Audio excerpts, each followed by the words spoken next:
नमस्कार दोस्तों, स्वागत है आपका हमारे चैनल टेल्स बाय यशु पर।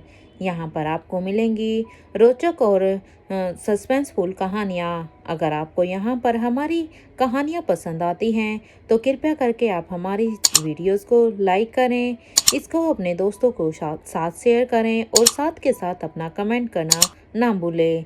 अगर आप इस चैनल पर नए हैं तो कृपया करके इसे सब्सक्राइब भी करें। आपका ज़्यादा समय न लेते हुए चलो आज की कहानी को शुरू करते हैं। पिछले एपिसोड में हमने सुना था कि यहाँ पर रानी आलिशा और रोहित दोनों ही राजमहल पर दमयंती देवी को अटैक करने से रोक लेते हैं। उन्होंने यहाँ पर दमयंती देवी को की फाइट को अपने कंट्रोल में किया हुआ था और इधर कॉलेज में जहाँ पर अनिका अभी भी फाइट करने में लगी हुई थी, वहाँ पर बहुत सारे साफों को एक साथ देखकर अब अनिका भी हैरान थी कि आखिर इनसे अब कैसे फाइट की जाए। तभी उसे वहां पूरे कॉलेज में वहां पर धुआं ही धुआं दिखाई देता है। अब अनिका को कुछ भी समझ में नहीं आता क्योंकि अंधेरे में धुएं में वहां पर कोई भी किसी को भी नहीं देख पा रहा था। लेकिन कुछ ही देर में अब वो धुआं जब धीरे धीरे छट गया था तो जैसे ही सबको वहां पर साफ दिखाई देने लगा था, वो सबने अब जब उन साफों को देखा जो उन पर ही अटैक करने वाले थे, अब वो सब तो अपनी जगह पर ही जम से गए थे क्योंकि जब धुआं होने से पहले वो सांप जिस पोजीशन में थे वो सांप अभी भी उसी पोजीशन में ही थे। ये देखकर अनिका अब अपने मन में ही यही सोचती है कि कहीं उसकी मदद वो शख्स तो नहीं कर रहा है जिसके बारे में रोहित ने उसे हिंट किया था। अब अनिका का शक यहाँ पर यकीन में बदलने लगता है। अनिका ये सोच ही रही थी कि तभी अनिका को एहसास हुआ कि बेसमेंट के जिस शटर को जॉन ने उस केमिकल के एंटीडोट को डालने से पहले ही बंद कर दिया था, अंदर से अब कुछ लोगों ने उसे बार बार तोड़ने की कोशिश कर रहे थे। कोशिश तो वो काफी देर पहले से ही कर रहे थे, लेकिन अब वो अपनी कोशिश में कामयाब भी होते हुए नजर आ रहे थे क्योंकि ऑलमोस्ट वो उसे तोड़ने ही वाले थे। जैसे ही अब वो शटर वहां पर टूट जाता है, फिर अंदर से 6 से 7 लोग अब बाहर आ गए थे और उन सब ने मिलकर अब अनिका को घेर लिया था। जैसे ही वो 6-7 लोग उस स्टर को तोड़कर बाहर आए तो उन्होंने सीधा ही यहाँ पर अनिका को ही निशाना बनाया था। वो अनिका को बीच में घेर कर सारे के सारे उसके चारों तरफ खड़े हो गए थे। तभी वहां पर गेट पर 200 से 300 लोगों को लेकर कामिनी और मनीषा भी वहां गेट से आ जाती हैं। यहाँ पर इंस्पेक्टर अब्बास ने भी अब तक अपनी गन को अटैकिंग पोजीशन पर ले लिया था और यहाँ पर अब तक अपनी गन्स की अटैकिंग पोजीशन को लेकर अब अनिका ने भी अपनी गन्स को अपनी कमर से निकालकर उसे भी अटैकिंग पोजीशन पर लिया। अब एनी और जॉन भी अनिका के साथ आ गए थे क्योंकि इतने सारे लोगों के साथ शायद अनिका के लिए अकेले से लड़ना थोड़ा मुश्किल होता है, इसलिए एनी जॉन भी अब अनिका का साथ देने के लिए उसी की तरफ बढ़ गए थे। अब वहां पर चारों तरफ ही धुआंधार फायरिंग शुरू हो गई थी, दोनों ही तरफ से अब वहां पर फायरिंग हो रही थी। ये देखकर तो अब कामिनी और मनीषा जो कि अपने साथ कितने सारे लोगों को यहाँ पर फाइटिंग करने के लिए लेकर आई थी, वो दोनों ही अभी बेसमेंट के पास जाकर अब एकदम से छुप गई थी। कामिनी और मनीषा इतना सारी धुआंधुन फायरिंग को देखकर अब वो इतना डर गई थी कि वो वहां पर छिप गई थी। उन्होंने सोचा कि यहाँ पर जो होना होगा वो हो जाएगा, लेकिन इसके लिए वो अपनी जान को दांव पर क्यों लगा रही है। यहाँ पर वो दोनों ही मतलबी हो गई थी। एक पल के लिए वो ये भी भूल गई थी कि वो यहाँ पर आरजी के ऑर्डर के अनुसार यहाँ पर आई है, लेकिन अगर वो यहाँ पर कुछ नहीं करेंगी तो सोचो उनका बाद में क्या हाल होगा। अभी वो यहाँ पर छिप कर ही बैठी हुई थी, लेकिन अनिका की फायरिंग रुक ही नहीं रही थी। अनिका सभी के साथ लगातार लड़ाई करे ही जा रही थी और ना ही स्पेशल डिपार्टमेंट के ऑफिसर किसी भी तरह की कोई भी ढील बरत रहे थे। ये देखकर अब मनीषा डर के मारे अब कामिनी से कहती है कि तुम किस बात का इंतजार कर रही हो? अरे वो करो ना जो करने के लिए तुम्हें दिया गया है। देखने रही हो कि यहाँ पर हमारे सारे ही आदमी मारे जा रहे हैं और अगर एक बार हमारे सारे आदमी इनके हाथों से अगर मर गए तो उसके बाद हमारा नंबर है। इससे पहले अभी सही समय है, तुम अभी जल्दी से वो काम करो जिससे शायद तुम और हम दोनों ही बच सकते हैं और शायद बॉस को भी यही लगेगा कि हमने अपना काम अच्छे से किया है। अगर हम यहाँ पर ऐसे दुबक कर छुप कर बैठे रहे तो पता नहीं कब हमारा भी नंबर आ जाएगा। यहाँ अब कामिनी ने मनीषा की इस बात को सुनकर अब कामिनी ने जल्दी से अपनी पॉकेट से एक इंजेक्शन निकाला और फिर उस इंजेक्शन को उसने हवा में ही इंजेक्ट कर दिया। ये इंजेक्शन हवा में इंजेक्ट इसलिए किया गया क्योंकि इसमें एक केमिकल था जो अब वो केमिकल धीरे धीरे ही हवा में ही फैलने लगा था। जैसे ही ये केमिकल अब हवा में घुलने लगा तो कुछ ही देर में इंस्पेक्टर अब्बास और भूमिका एक साथ धीरे धीरे सभी बेहोश होने लगे थे। ये केमिकल हवा में इतनी जल्दी फैल गया था कि इसके साथ साथ बहुत सारे लोगों पर अब इसका असर होना भी शुरू हो गया था, क्योंकि यहाँ पर आरजी के लोगों को तो ऑलमोस्ट वो मार ही चुके थे। बहुत कम ही लोग बचे थे जिनके साथ अभी फाइट बची हुई थी। अभी वहां पर धीरे धीरे सभी बेहोश होने लगे थे। अनीका ने जब ये देखा तो इससे पहले कि वो कुछ समझ पाती तभी अनीका का सिर भी अब भारी होने लगा था, क्योंकि इस केमिकल का असर अब धीरे धीरे भी अनीका पर होने लगा था। और अब वो अनीका भी अब जमीन पर गिरने ही वाली थी कि तभी कामिनी ने जल्दी से एक गोली निकालकर अनीका पर चला दी। कामिनी ने 2 से 3 गोली अनीका पर चला दी थी कि तभी अनीका के पास खड़ा एक आदमी कामिनी से पूछने लगा कि तुमने इसे शूट क्यों किया है? अरे तुमने इसे शूट नहीं करना चाहिए था। अपने आदमी की बात सुनकर अब कामिनी कहती है कि अगर मैंने इसे शूट नहीं किया होता तो ये ऑफिसर तुम सबको शूट कर देती।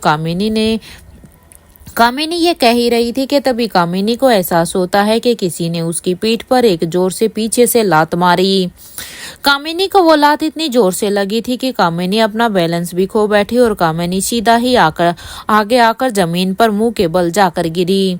कामिनी इतनी बुरी तरह से गिरी थी कि कामिनी के मुंह से एक चीख निकली। जब मनीषा ने ये देखा तो उसकी भी आंखें फटी की फटी रह गई। अब कामिनी धीरे धीरे उठने की कोशिश करती है। जब कामिनी उठकर देखती है तो एनी कामिनी के सामने खड़ी थी।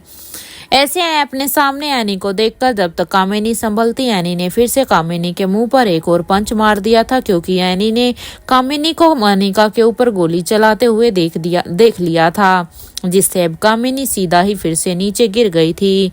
अब कामिनी यही कह ही रही थी कि तुम बेहोश कैसे नहीं हुई, क्योंकि मैंने जो इंजेक्शन को हवा में इंजेक्ट किया है उससे तो तुम्हारी टीम के सारे ही लोग बेहोश हो गए हैं, लेकिन अब तक तुम कैसे यहाँ पर सचेत अवस्था में खड़ी हो?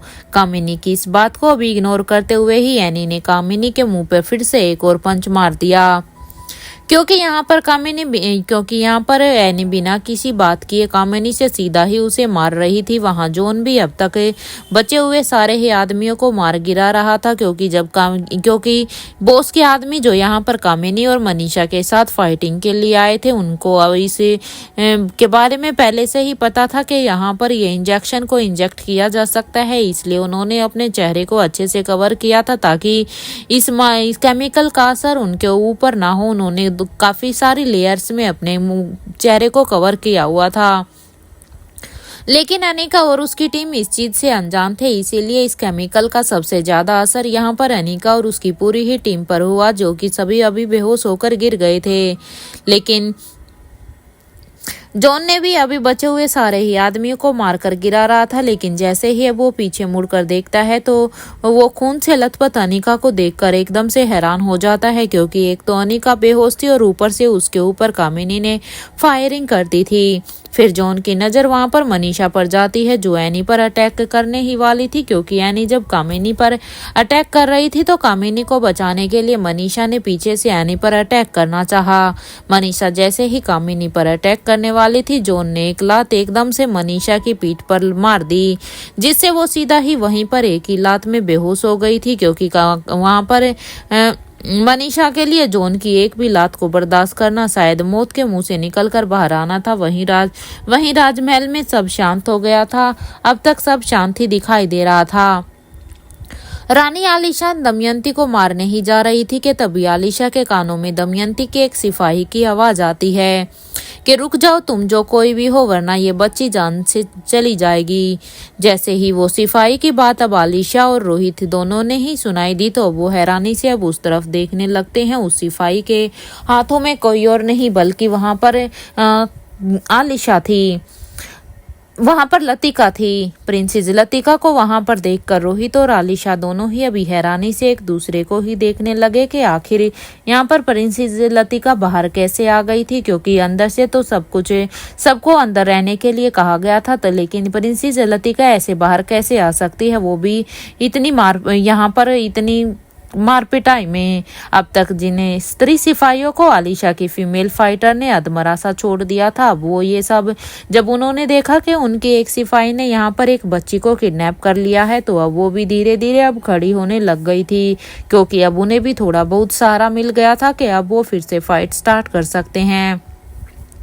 अब दमयंती देवी जो अभी तक गिरी हुई थी, जो शायद अभी यही सोच रही थी कि शायद ये वार वो बर्दाश्त नहीं कर पाएगी, लेकिन जब दमयंती के कानों में भी ये आवाज गई तो अब उसे भी काफी प्राउड फील हो रहा था, और दमयंती भी अब धीरे से एक सरकास्टिक स्माइल के साथ हंसते हुए खड़ी हो जाती है।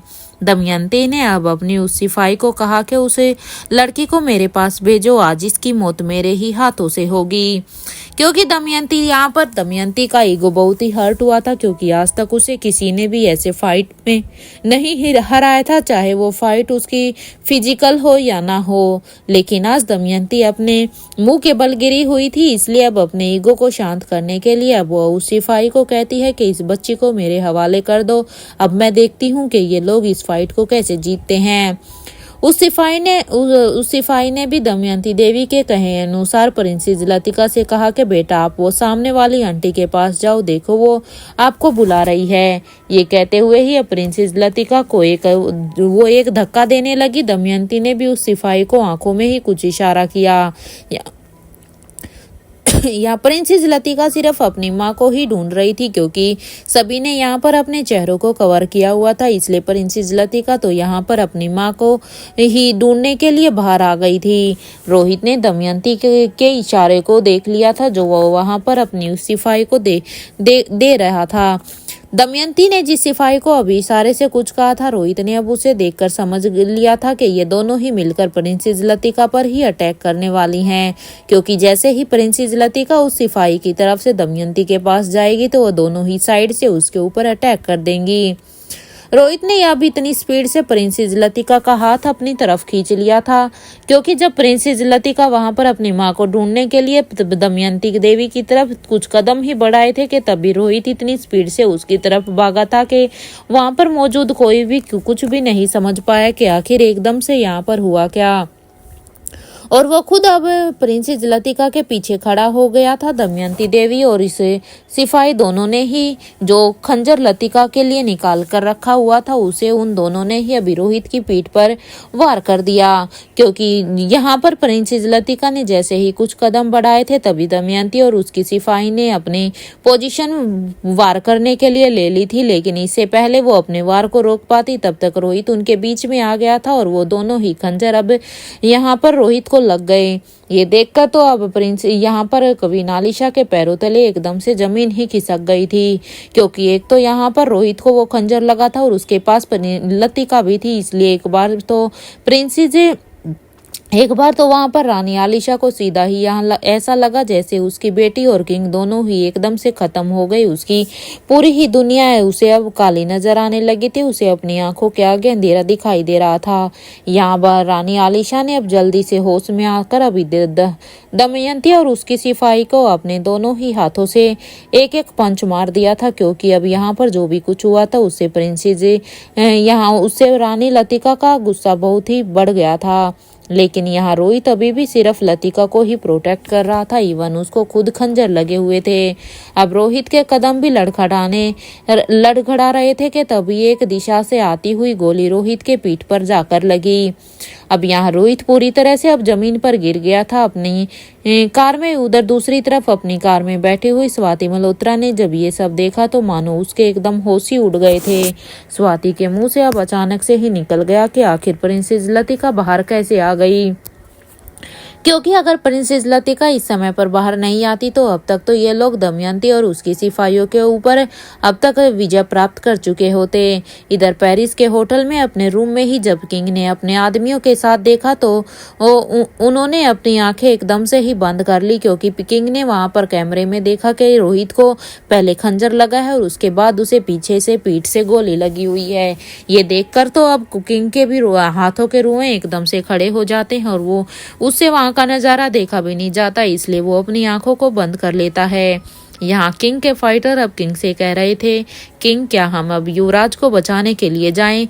क्योंकि उन्होंने पहले भी किंग से कहा था कि शायद हमें इस फाइट में उतरना चाहिए, क्या हम भी इस फाइट में उतरे? तब किंग ने उन्हें रोक दिया था कि जब तक मैं कुछ भी ना कहूं तब तक तुम्हें वहां नहीं जाना चाहिए, क्योंकि पहले हमें सिचुएशन को देखना है, उसके बाद ही हम किसी की मदद करने के लिए जाएंगे।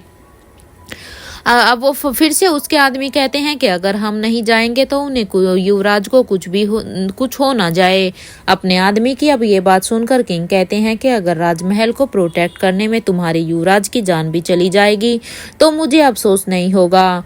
तुम सभी को अभी कहीं और जाना है, तुम अभी राजमहल में नहीं जा सकते। तुम्हें मैं जहां भेज रहा हूं तुम्हें वहां जाना है। जाओ, तैयार हो जाओ और वहां जाने के लिए जल्दी से तैयार हो जाओ। किंग के इस ऑर्डर से तो वो सभी अब एकदम से हैरान थे, क्योंकि वो सीधा सीधा स्क्रीन पर देख पा रहे थे कि उनके युवराज को चाकू और गोली दोनों ही लगी हुई है। लेकिन यहाँ पर किंग पता नहीं कैसे निर्दयी होकर किंग को यहाँ पर अपने युवराज को बचाने के लिए उसे मना कर रहे हैं और उन्हें उसको बचाने की बजाय कहीं और ही भेज रहे हैं। यहाँ इधर कॉलेज में एनी और जॉन दोनों ने ही अब तक सबके ही सामने थे। वो कम से कम 6 से 7 लोग थे, जिसमें से दो को तो अनिका ने ही गोली मार कर वहां पर गिरा दिया था, लेकिन अभी भी वहां पर 5 फाइटर बचे हुए थे जो वही हट्टे कट्टे थे, जिनकी हाइट 7 फुट से के लगभग थी। जॉन और एनी की उन सबसे फाइट होने ही वाली थी कि तभी सबकी नजरें वहां पर आसमान से आ रहे कुछ को चौपर पर जाती है, जिसमें से जब वो सब जॉन और एनी अब उस आसमान की तरफ देखते हैं तो उन चौपर्स में से 5 से 6 लोग नीचे कूद कर आए थे। अब एनी और जॉन दोनों ही इन्हें पहचान गए थे, क्योंकि इन लोगों ने पहले भी इनकी हेल्प की थी। जब अनिका, रोहित, एनी और जॉन उस रात फाइट कर रहे थे होटल में, जब वो यहाँ पर बॉस को ढूंढने के लिए आए थे, उसको ट्रेस कर वहां तक पहुंचे थे, तब इन्हीं लोगों ने उनकी हेल्प की थी।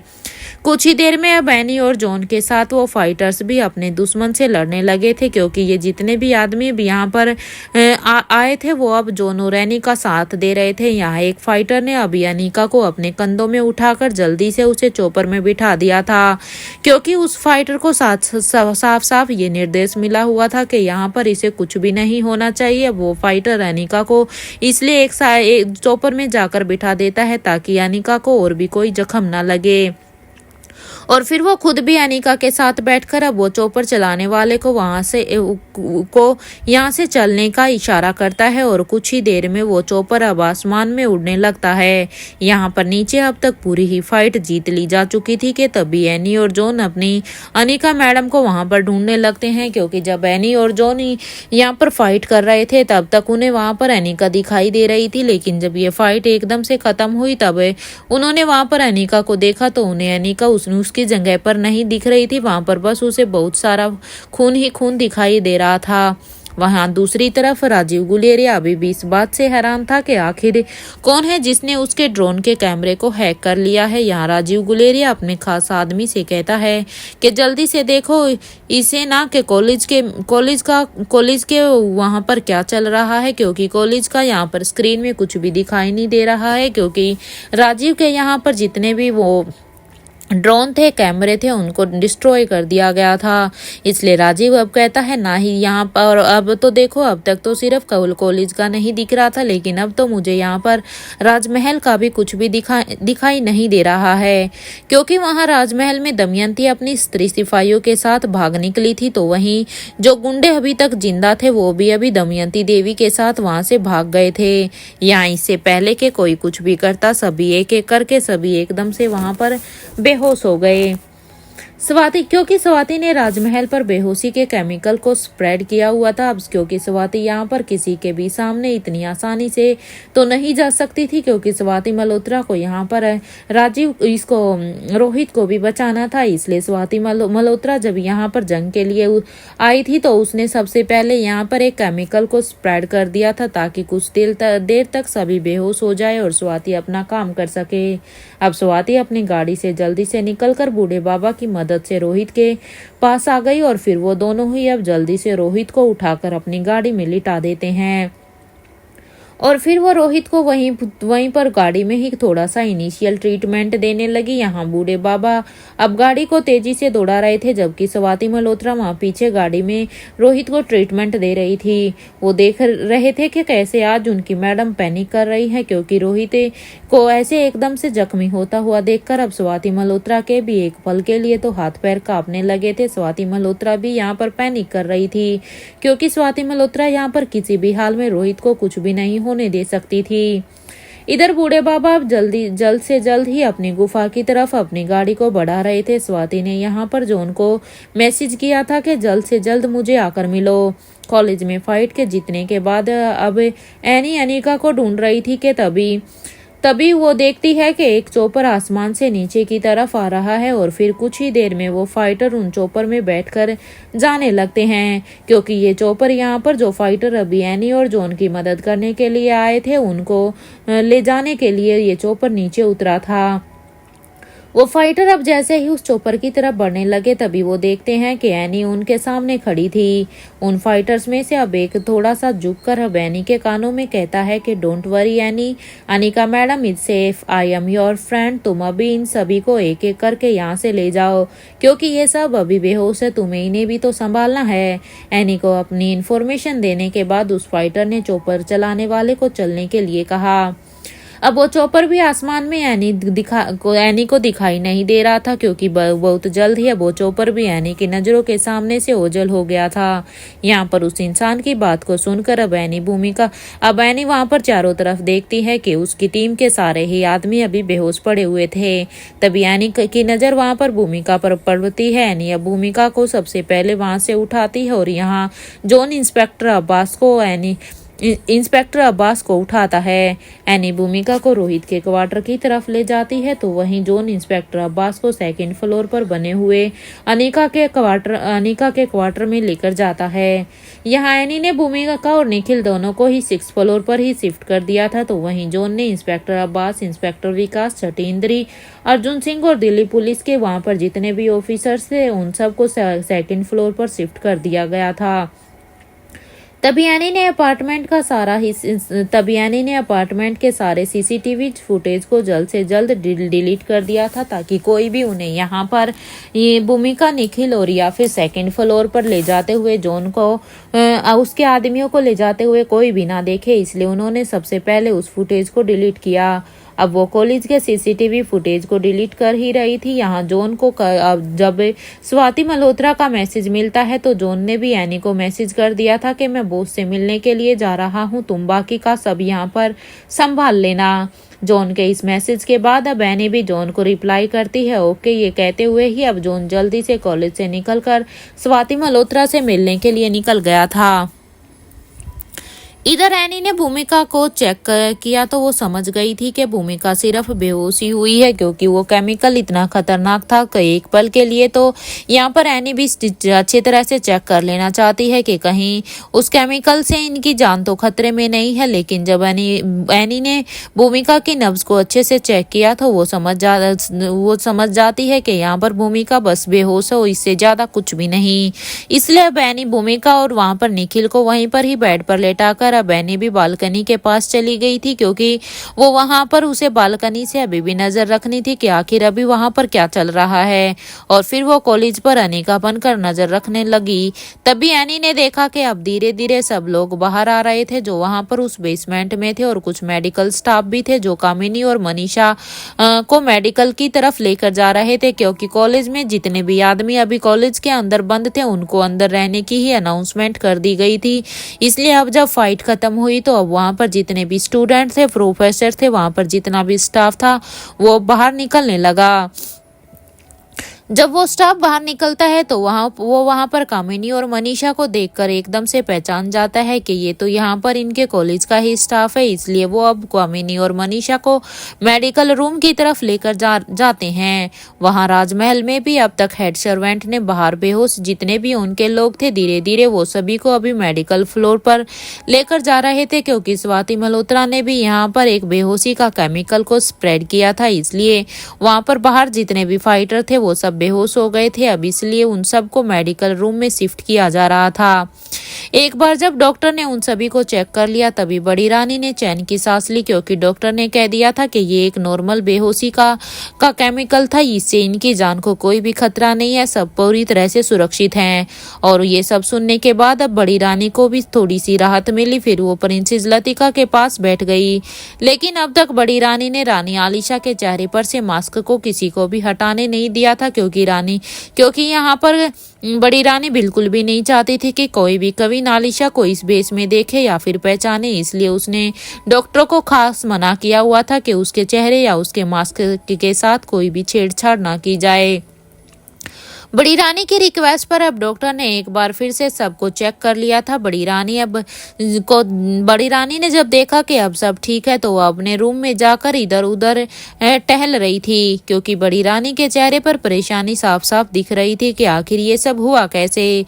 यहाँ रोहित के पैलेस में मयूर गुलेरिया आकाश से कह ही रहा था कि भाई कितनी अजीब बात है ना, क्या तुम्हें यहाँ पर आज कुछ अजीब नहीं लगा? मयूर की इस बात पर अब आकाश गुलेरिया कहता है कि तुम किस बारे में बात कर रहे हो मयूर, क्या तुम मुझे साफ साफ बताओगे?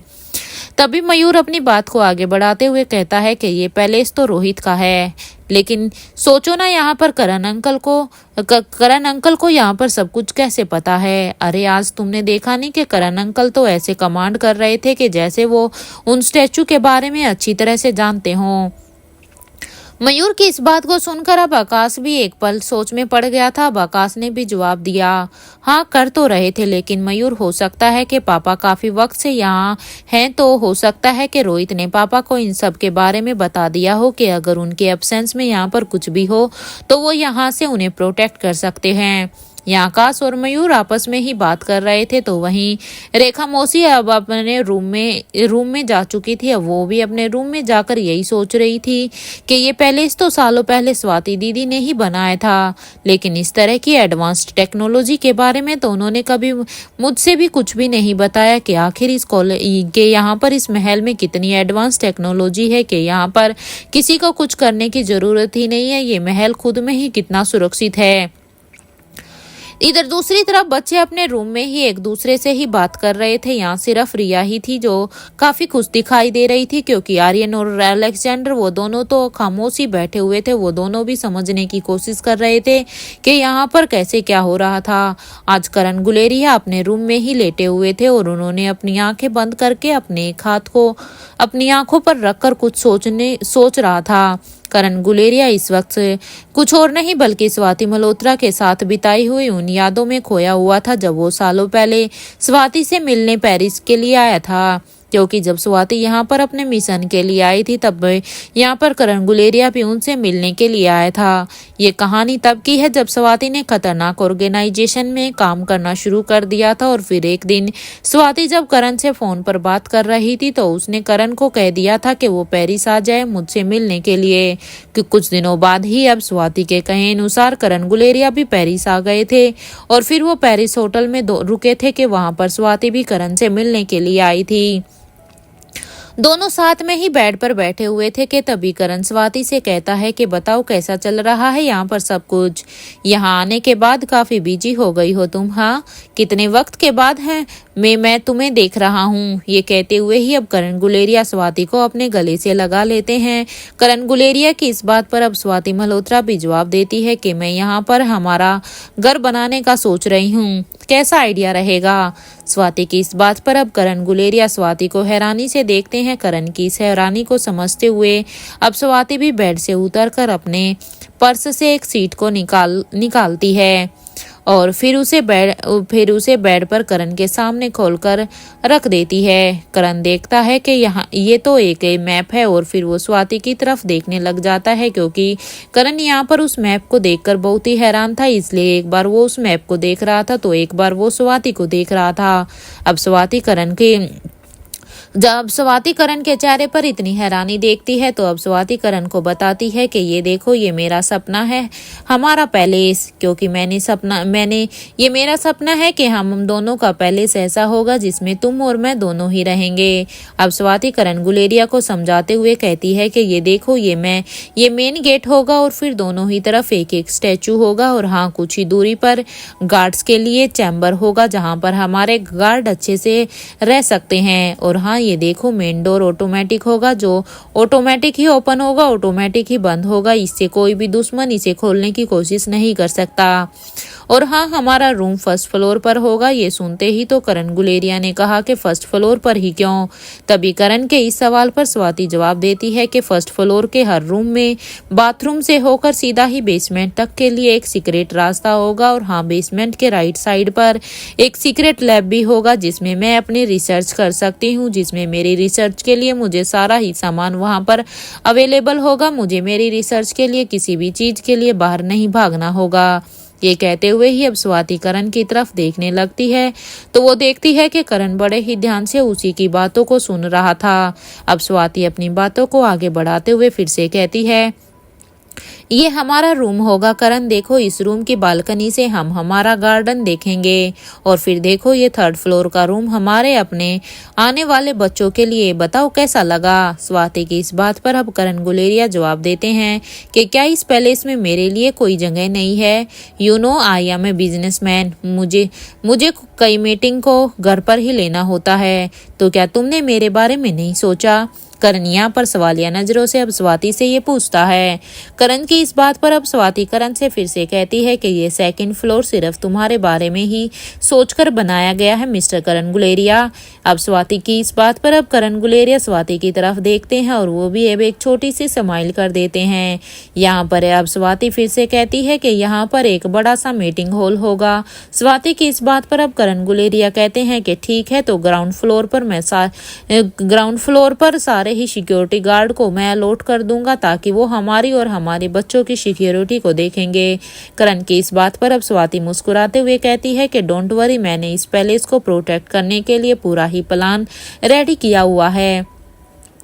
स्वाति यहाँ पर करण गुलेरिया को स्टैचू के इन्फॉर्मेशन दे देती है। ये सुनकर तो अब करण गुलेरिया स्वाति से बस इतना ही कहते हैं कि क्या ये सच में पॉसिबल है? क्योंकि जो तुमने प्लान बनाया है, मुझे तो सिर्फ ये सपना ही दिख रहा है, क्या हकीकत में ये पॉसिबल हो सकता है? करण गुलेरिया के इस रिएक्शन पर अब स्वाति के चेहरे पर भी एक स्माइल आ जाती है और अब वो कहती है, पॉसिबल तो है मिस्टर करण गुलेरिया। ये कहते हुए ही अब स्वाति करण की तरफ देखती है तो वो महसूस करती है कि करण इस वक्त नोटी हो रहा था, क्योंकि करण के दिमाग में अब शायद कोई शरारत सूझ रही थी।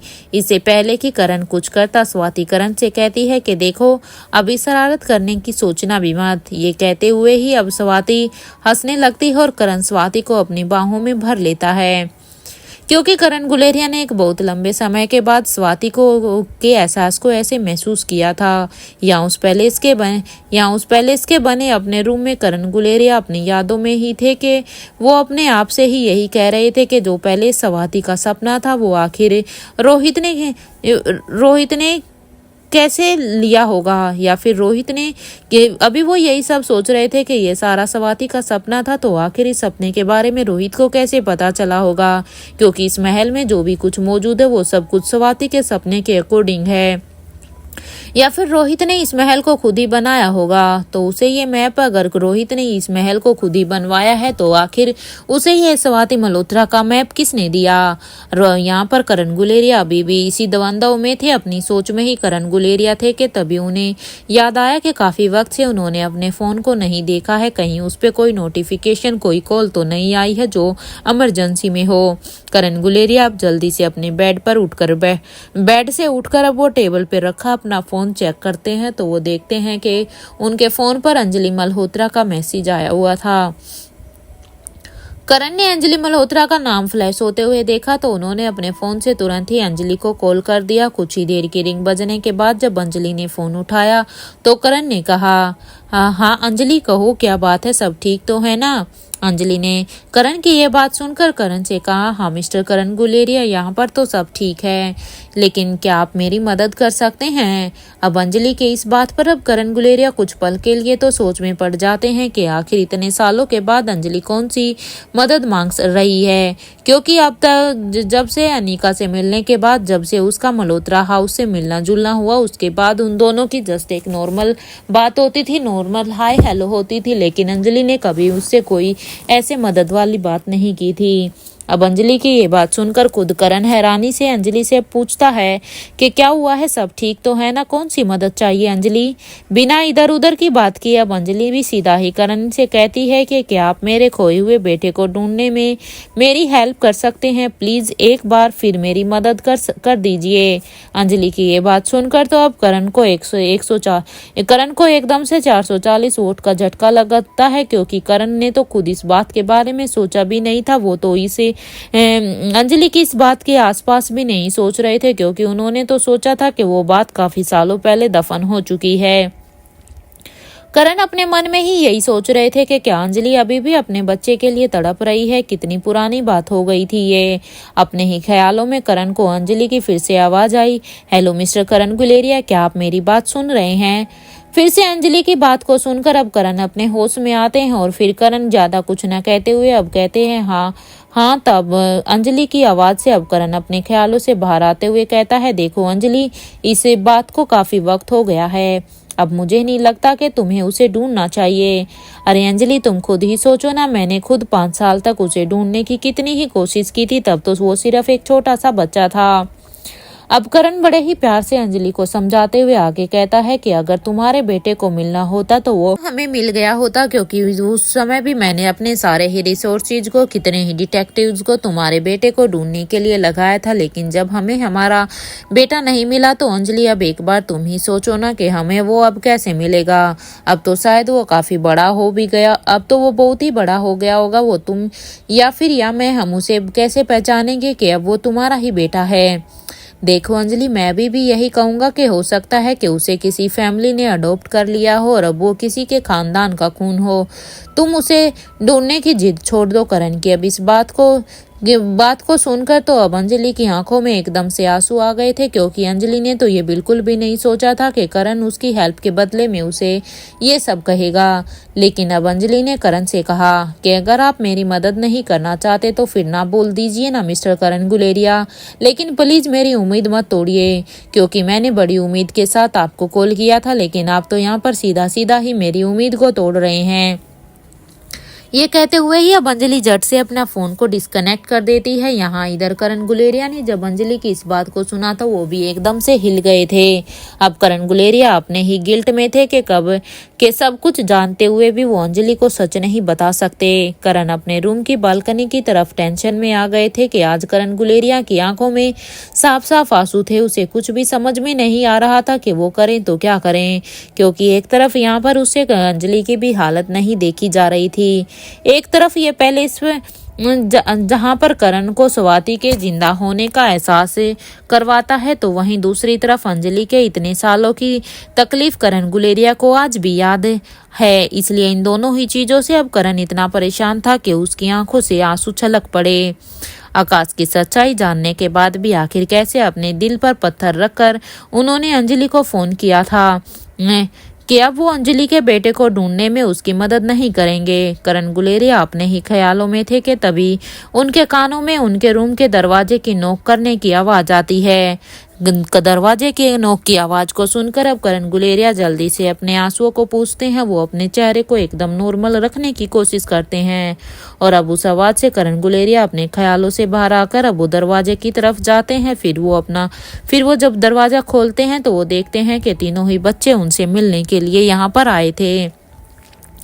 तीनों ही बच्चों को अपने दरवाजे के बाहर देखकर करण गुलेरिया पूछते हैं कि क्या हुआ बच्चों, तुम सब यहाँ पर। करण की अब इस बात पर अलेक्जेंडर कहता है कि नानू ये देखिए ना, बटरस्कॉच आज कितनी चुपचाप है, क्या इसकी तबीयत खराब है क्या। हालांकि अलेक्जेंडर खुद ऐसे छोटे मोटे ट्रीटमेंट कर दिया करता था क्योंकि उसे खुद भी जानवरों से बहुत ही प्यार था। लेकिन अलेक्जेंडर को जब सब कुछ चेक कर चुका था तब वो यहाँ पर करण के पास आया था। अलेक्जेंडर की इस बात पर अब करण बटरस्कॉच को अपने हाथ में ले लेते हैं और फिर वो तीनों ही बच्चों को अंदर आने के लिए कहते हैं। करण गुलेरिया बड़े ही ध्यान से अब बटरस्कॉच को देखते हैं तो वो कहते हैं कि क्या बटरस्कॉच ने कुछ खाया था क्या उन्होंने ऐसा वैसा कुछ तो नहीं खाया है ना। ये सुनकर तो बारियन कहता है मैंने इसे बस ब्रेड खिलाया था, वो भी थोड़ी ही देर पहले। अब करण गुलेरिया बटरस्कॉच की हर हरकत को बड़े ही ध्यान से नोटिस कर रहे थे ताकि वो किसी कंक्लूजन पर पहुंच सके कि आखिर बटरस्कॉच को हुआ क्या है, वो कोई मूवमेंट क्यों नहीं कर रही है।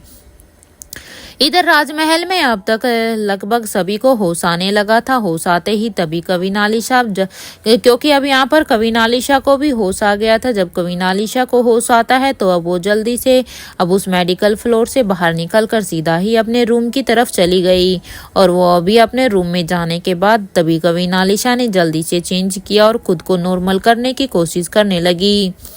लेकिन वहां पर कविनालिशा को खुद को नॉर्मल कर पाना बहुत ही मुश्किल हो रहा था क्योंकि अचानक से ही उसकी आंखों से अब एक एक करके आंसू बहने लगे थे।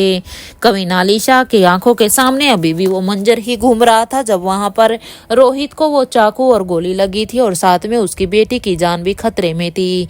जैसे ही उसने किंग का ख्याल आया तो उसकी आंखों से आंसू अब और भी तेजी से बहने लगा था क्योंकि कविनालिशा को पूरे देश ने ही नहीं बल्कि खुद रॉयल फैमिली के मेंबर भी कविनालिशा के लिए सही, कविन के पद के लिए कविनालिशा को सही नहीं समझते थे। उन्हें भी यही लगता था कि जो लड़की किसी से भी ऊंची आवाज में भी बात नहीं कर सकती, जिसे बिजनेस का कोई भी सेंस नहीं है, अरे भले ही उसकी परवरिश एक महल में क्यों ना हो लेकिन उसमें एक कविन वाली कोई भी क्वालिटीज नहीं थी। उन सब का यही कहना था कि वो हमारे देश को कैसे बचाएगी, वो हमारे देश की कविन कैसे हो सकती है। और शक्तिशाली गैंडा जो कि बड़ी रानी और कविनालिशा का क्लोज सिक्योरिटी गार्ड था, उसके मारे जाने के बाद तो दुश्मनों को भी यही लग रहा था कि अब वो राजमहल पर कब्जा बड़ी ही आसानी से कर लेंगे क्योंकि यहाँ पर अब कविनालिशा में वो सब क्वालिटीज नहीं थी जो इस महल को प्रोटेक्ट कर पाती। इसलिए उन्हें भी अब राजमहल पर कब्जा करना काफी ही आसान दिखाई दे रहा था। लेकिन जब से कविनालिशा ने अपने हाथों में सारी ही जिम्मेदारी ली थी इस महल की, इस राज्य की, तो वो तब से ही अपने राजमहल को प्रोटेक्ट करने में लगी हुई थी। भले कविनालिशा ने जब से इस जिम्मेदारी को लिया था तो इस जिम्मेदारी को कविनालिशा ने बखूबी ही निभाया था। न जाने कितने ही दुश्मनों ने कितने ही अटैक किए थे इस राजमहल को हथियाने के लिए, लेकिन कविनालिशा ने किंग मतलब रोहित मारवा की मदद से दुश्मनों को मात दी थी। कविनालिशा ने यहाँ पर कितनी ही सारी टेक्निक्स को, फाइट करने की टेक्निक्स को सीखा था। इतना ही नहीं, बिजनेस में भी आलिशा ने रोहित की हेल्प से काफी कुछ प्रॉफिट किया था क्योंकि भले ही कविनालिशा को जब वो कविन बनी थी उसको बिजनेस करना नहीं आता था, लेकिन रोहित की मदद से रोहित के सहारे उसने बिजनेस करना भी सीख लिया था, जिससे आलिशा ने रॉयल फैमिली के उन मेंबर्स को मुंह तोड़े जवाब दिया था जो आलिशा के कविन बनने के खिलाफ थे। अपने ख्यालों से ही अब बाहर आते हुए अभी कविनालिशा प्रिंसेस लतिका को ढूंढने के लिए अब लतिका के रूम की तरफ चली जाती है क्योंकि जब से यहाँ पर कविनालिशा को होश आया था वो एक बार भी प्रिंसेस लतिका से नहीं मिली थी। वो एक बार जानना चाहती थी कि आखिर प्रिंसेस लतिका कैसी है। कविनालिशा को अपनी बेटी पर भी गुस्सा आ रहा था कि अगर उस फाइट के बीच में अगर प्रिंसेस लतिका वहां पर नहीं आती तो ना तो यहाँ पर रोहित को कुछ होता और यहाँ पर वो अब तक अपने दुश्मनों पर भी जीत हासिल कर चुकी होती। उसे साथ के साथ प्रिंसेस लतिका पर भी बहुत ही गुस्सा आ रहा था, लेकिन एक बार वो प्रिंसेस लतिका से भी मिलना चाहती थी। कविनालिशा प्रिंसेस लतिका के रूम की तरफ जा ही रही थी कि उन्हें रास्ते में बड़ी रानी माँ मिल जाती हैं। बड़ी रानी को वहां पर देखकर अब कविनालिशा समझ गई थी कि बड़ी रानी आलिशा से कुछ इम्पोर्टेंट बात करना चाहती है, इसलिए आलिशा ने भी इशारे से उन्हें प्रिंसेस लतिका के रूम में आने के लिए कहा। कुछ ही देर में वो दोनों अब लतिका के रूम के पास आ गई थी कि तभी कविन आलिशा ने प्रिंसेस लतिका के रूम का दरवाजा नॉक किया और फिर वो लतिका के दरवाजा खोलने का वेट करने लगी। जब कविन आलिशा ने देखा कि काफी वक्त के बाद भी प्रिंसेस लतिका ने दरवाजा नहीं खोला है तो उन्होंने खुद ही लतिका के रूम के दरवाजे को खोला तो वो लतिका को देखकर एकदम से हैरान हो गई और फिर वो बड़ी रानी की तरफ देखने लगी। कविन आलिशा एक बार बड़ी रानी की तरफ देख रही थी तो एक बार प्रिंसेस लतिका की तरफ, क्योंकि लतिका अपने बेड पर एक कोने पर डरी सहमी हुई सी बैठी हुई थी। अपने सिर को अपने दोनों ही पैरों में रखकर वो अपने हाथों को फोल्ड करके वो जोर जोर से रो रही थी। वो प्रिंसेस लतिका इतनी घबराई हुई थी कि उसे अपने दरवाजे पर नॉक होने की भी आवाज सुनाई नहीं दी।